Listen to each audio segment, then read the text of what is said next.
بما معكم ولا تكونوا أول كافر به ولا تشتروا بآياتي ثمنا قليلا وإياي فاتقون ولا تلبسوا الحق بالباطل وتكتموا الحق وأنتم تعلمون. صدق الله العظيم.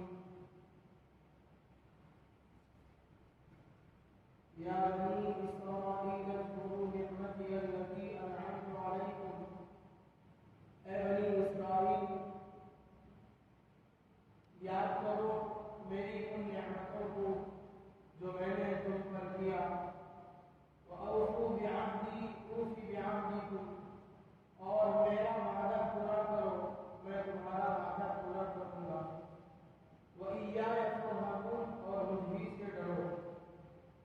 آگے فرمایا وآمنوا بما أنزلت مصدقا لما معكم اور ایمان لاؤ اس کتاب پر جو میں نے نازل کی جو تصدیق کرتی ہے اس چیز کی جو تمہارے پاس ہے تمہارے ساتھ ہے. ولا تكونوا أول كافر به اور اس کے پہلے منکر مت ہو جاؤ اس کے پہلے جھٹلانے والے مت ہو جاؤ. ولا تشتروا بآياتي ثمنا قليلا اور میری آیتوں کو تھوڑی قیمت کے ذریعے مت بھیجو. وإياي فاتقون اور مجھ سے بچو مجھ سے ڈرو. یہ سورہ بقرہ کی 39ویں 40ویں اور 41ویں آیات ہے.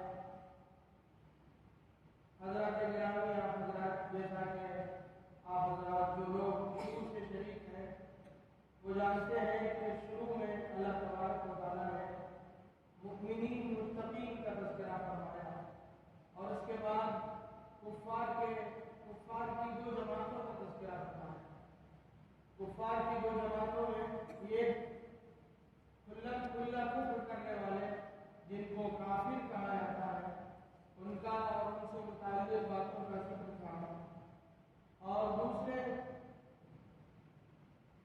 دوسرے وہ لوگ تھے جن کے دل میں نفاق تھا اور ظاہر میں وہ اپنے آپ کو مسلمان ظاہر کرتے تھے جن کو اصطلاح شریعت میں منافق کہا جاتا ہے. اسی زمانے میں کفار کی ایک اور تقسیم بھی تھی. یعنی کفار میں بعض لوگ وہ تھے جو اپنے آباء و اجداد کی پیروی کرنے والے تھے. جس طرح ان کے آباء و اجداد بت پرستی کرتے تھے رسوم و رواج میں لگے ہوئے تھے انہیں کی اتباع میں کچھ کفار اور مشرکین انہیں کی اتباع میں وہ بھی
عبرانی زبان کا لفظ ہے.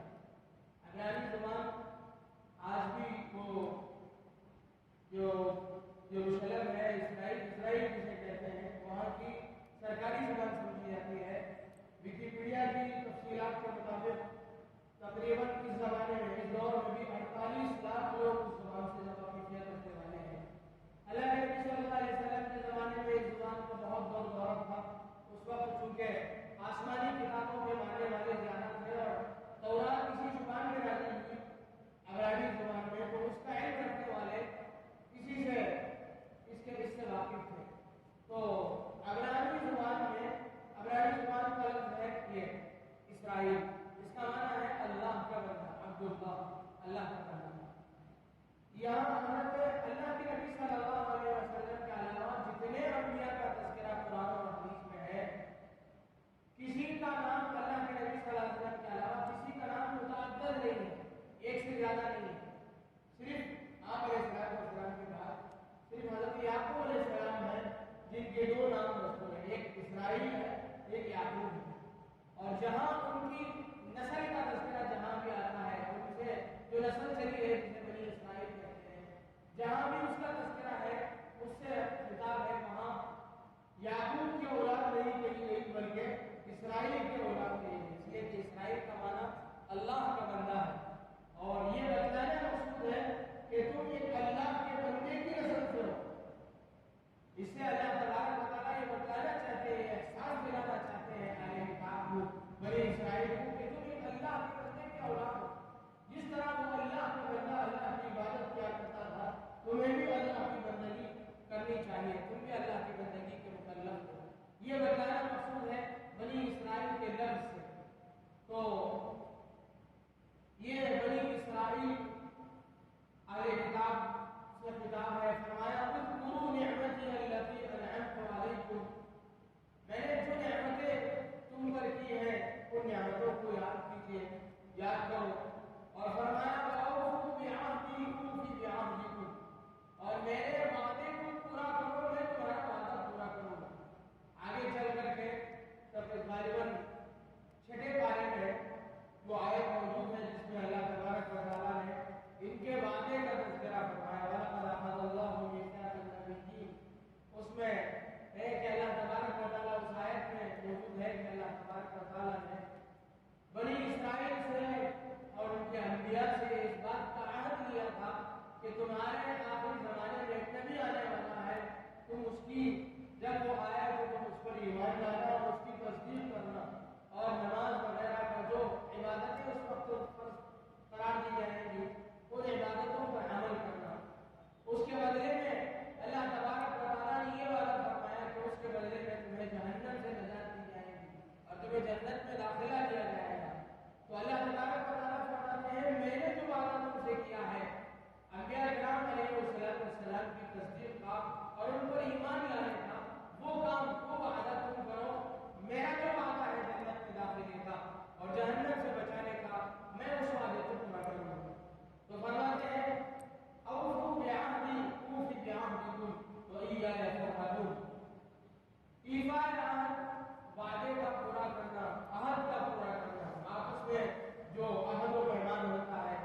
طریقے سے